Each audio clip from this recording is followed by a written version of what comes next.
नमस्कार, India voice देख रहे हैं। मैं हूं आपके साथ दीक्षा चौधरी। सीधे लिए चलते हैं आपको काशी, जहां पर प्रधानमंत्री नरेंद्र मोदी क्या कुछ कह रहे हैं, ये आपको सुनवाते हैं। इन्हीं कलाओं और विधाओं को भरत मुनि जैसे आदि आचार्यों ने व्यवस्थित और विकसित किया।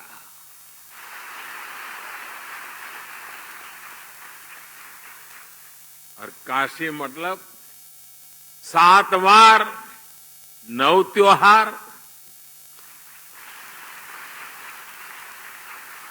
ये 7 वार और 9 त्योहार वाली मेरी काशी में कोई भी उत्सव गीत संगीत के बिना पूरा हो ही नहीं सकता। चाहे घर की बैठकी हो या बजड़े पर बुढ़वा मंगल,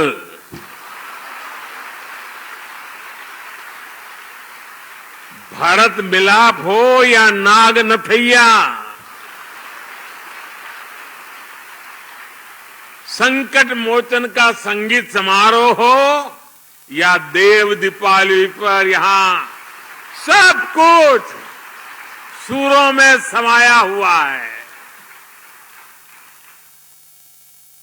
साथियों, काशी में शास्त्रीय संगीत की जितनी गौरवशाली परंपरा है, उतने ही अद्भुत यहां के लोकगीत भी है। यहां तबला भी है, यहां शहनाई और सितार भी है, यहां सारंगी के सुर भी है और यहां वीणा का वादन भी है। ख्याल, ठुमरी, दादरा, चेती और कजरी जैसी कितनी ही विधाओं को बनारस ने सदियों से सहेज कर रखा है। पीढ़ी दर पीढ़ी परिवारों ने, गुरु शिष्य परंपराओं ने भारत की इस मधुर आत्मा को जीवित बनाए रखा। बनारस का तेलिया घराना, पियरी घराना, रामापुरा कबीर चौरा मोहल्ले के संगीतज्ञ, ये विरासत अपने आप में कितनी समृद्ध रही है। बनारस के ऐसे कितने ही कलाकार हैं जिन्होंने पूरे विश्व में अपनी छाप छोड़ी है। मैं सबके नाम लेना शुरू करूंगा तो शायद कितने दिन निकल जाए। कितने ही विश्व प्रसिद्ध नाम यहां अभी हमारे सामने उपस्थित है। मेरा सौभाग्य है कि मुझे बनारस के ऐसे कई सांस्कृतिक आचार्यों से मिलने का, उनके साथ समय बिताने का सौभाग्य मिला है। साथियों, आज यहां काशी सांसद खेल प्रतियोगिता के पोर्टल को भी लॉन्च किया गया है। सांसद खेल प्रतियोगिता हो, सांसद सांस्कृतिक महोत्सव हो, काशी में नई परंपराओं की ये तो शुरुआत है। अब यहां काशी सांसद ज्ञान प्रतियोगिता का भी आयोजन किया जाएगा। कोशिश यही है कि काशी के इतिहास, यहां की समृद्ध विरासत, यहां के त्योहार, यहां के खान पान के प्रति जागरूकता और बढ़े। सांसद ज्ञान प्रतियोगिता भी बनारस के शहरी और ग्रामीण इलाकों में अलग अलग स्तर पर आयोजित की जाएगी। साथियों, काशी के बारे में सबसे ज्यादा काशी के ही लोग जानते हैं और यहां का हर व्यक्ति, हर परिवार वो सच्चे अर्थ में काशी का ब्रांड एम्बेसडर है। लेकिन साथ ही ये भी जरूरी है कि सभी लोग काशी के बारे में अपनी जानकारी को अच्छी तरह बता पाएं। और इसलिए शायद देश में पहली बार मेरे मन में एक इच्छा है, यहां शुरू करूं। आप सबका साथ मिलेगा? आपको पता तो है नहीं मैं क्या कहने वाला हूं, फिर भी हाँ कह दिया। देखिए, कोई भी टूरिस्ट प्लेस होता है, यात्रा धाम होता है, तो आज के युग में उत्तम से उत्तम गाइड बहुत आवश्यक होते हैं।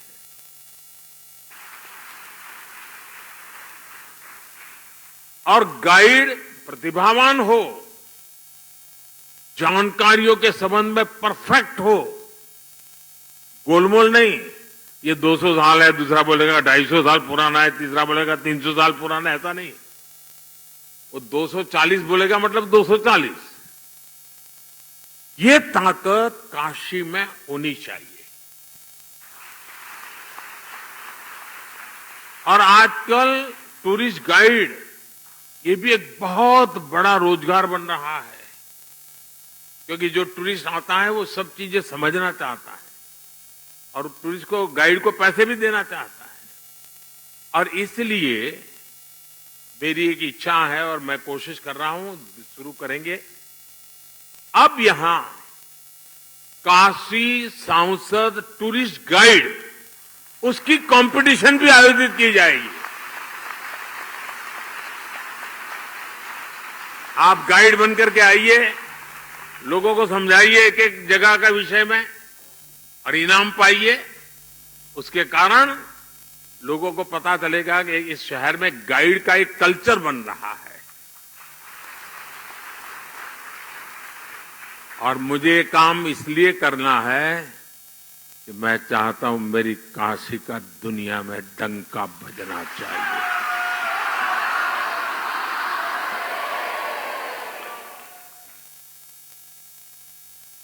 और मैं चाहता हूं कि पूरी दुनिया में अगर कोई कहीं गाइड की बात करे तो काशी के गाइड्स का नाम सबसे सम्मान से लिया जाए।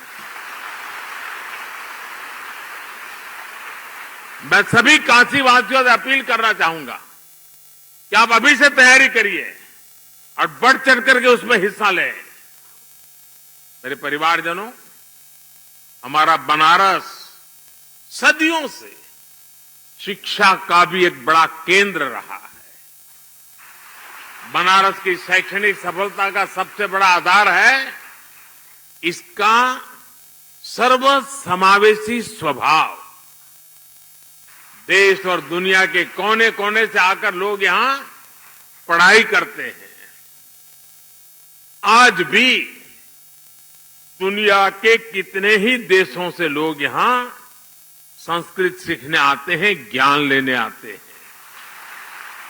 आज हमने इसी भावना को केंद्र में रखकर यहां से अटल आवासीय विद्यालयों का शुभारंभ किया है।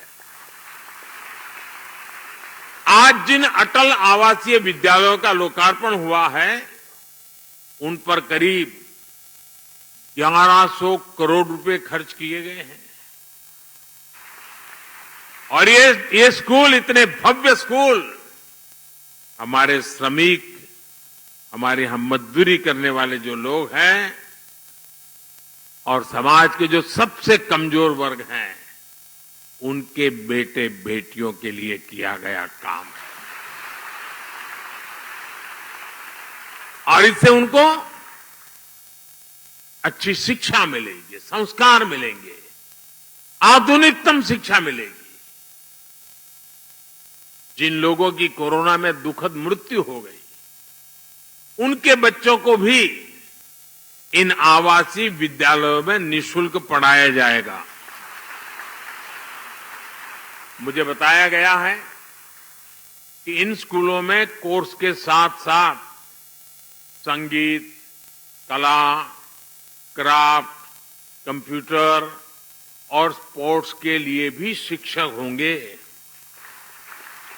यानी गरीब के बच्चे भी अब अच्छी से अच्छी पढ़ाई का, सर्वांगीण शिक्षा का सपना पूरा कर पाएंगे। और केंद्र सरकार की ओर से हमने इसी तरह जनजातीय समाज के बच्चों के लिए एकलव्य आवासीय स्कूल बनाए हैं। नई राष्ट्रीय शिक्षा नीति के जरिए हमने शिक्षा व्यवस्था की पुरानी सोच को भी बदला है। अब हमारे स्कूल्स आधुनिक बन रहे हैं, क्लासेस स्मार्ट हो रही हैं।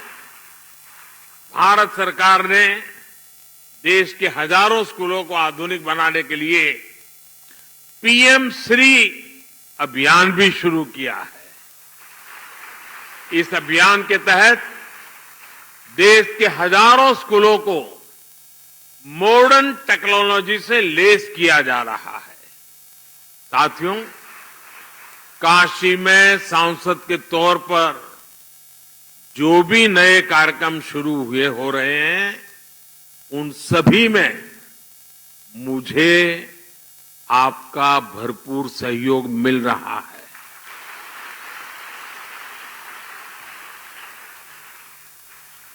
ये जो अटल आवासीय विद्यालय है ना, ये जो कंस्ट्रक्शन वर्कर्स होते हैं, जो कभी ये गांव दूसरे गांव ऐसे काम करते हैं, तो उन बच्चों की पढ़ाई छूट जाती है और उसके लिए एक बजट रखा जाता है। उसमें से उनके बच्चों की चिंता करने का विषय। आप देखिए कि तत्कालीन राजनीतिक लाभ लेने का जिनका इरादा नहीं होता है,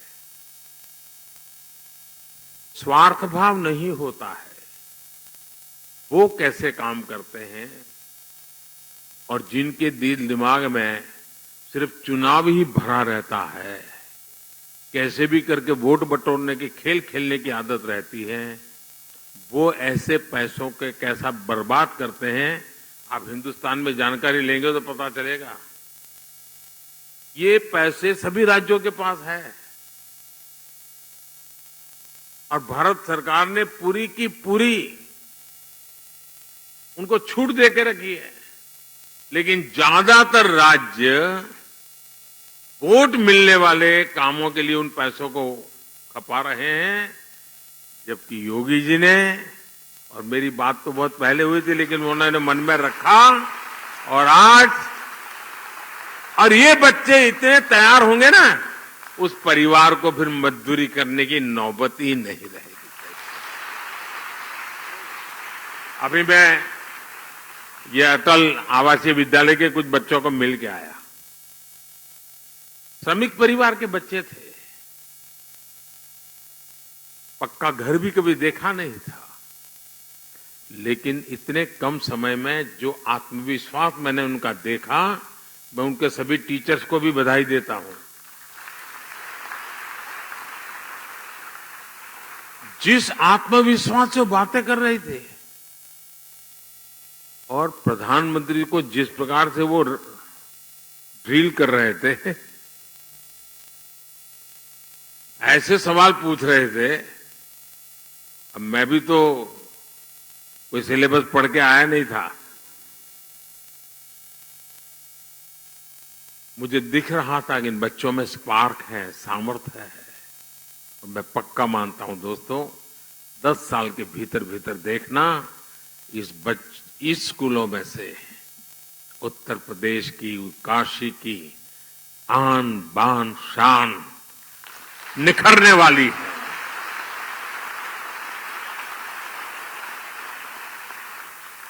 मेरे प्यारे काशीवासियों, मुझ पर आपके आशीर्वाद ऐसे ही बनाए रखिए। इसी भावना के साथ आप सबका बहुत बहुत धन्यवाद। हर हर महादेव।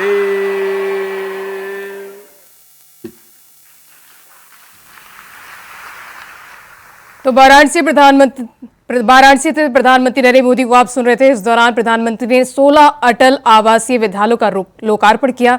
इसके साथ ही उन्होंने कहा कि काशी की आज दुनिया भर में चर्चा है, काशी को आकर्षण का केंद्र माना जाता है। इसके साथ ही उन्होंने कहा कि काशी सांस्कृतिक राजधानी है। इसके साथ ही उन्होंने G20 का भी जिक्र किया। तो प्रधानमंत्री मोदी ने वाराणसी में 16 आवासीय विद्यालय का लोकार्पण किया।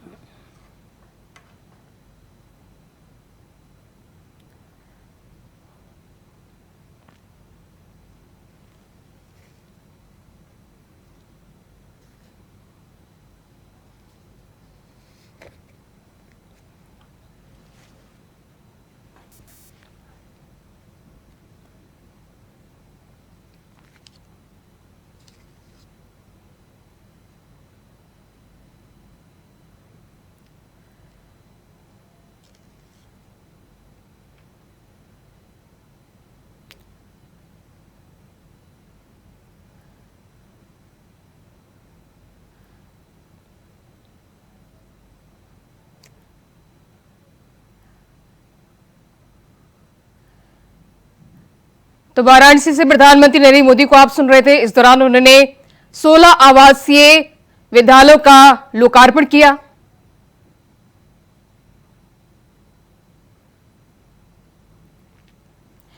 इस दौरान उन्होंने कई अहम बातें की। उन्होंने कहा कि काशी को आज आकर्षण का केंद्र माना जाता है, वहीं दुनिया भर में काशी की चर्चा है। इस दौरान प्रधानमंत्री नरेंद्र मोदी ने स्कूली बच्चों से भी मुलाकात की।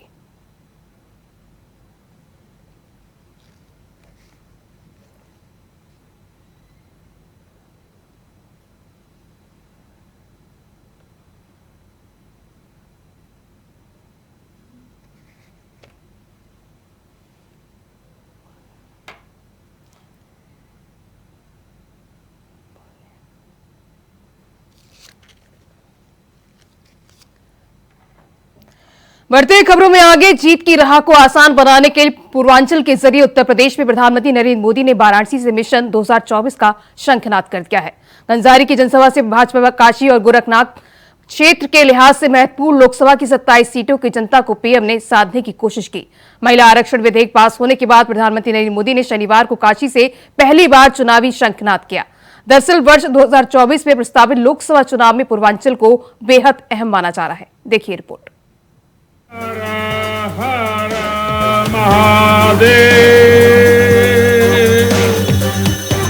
तो शनिवार का दिन खास था क्योंकि पीएम नरेंद्र मोदी अपने संसदीय क्षेत्र वाराणसी जो पहुंचे थे। वैसे तो मौका इस दौरान 1565 करोड़ रुपए के कई विकास परियोजनाओं का शिलान्यास का था, मगर संदेश 24 के लिहाज से देने की कोशिश से जुड़ा था। आपको बताने कि इनमें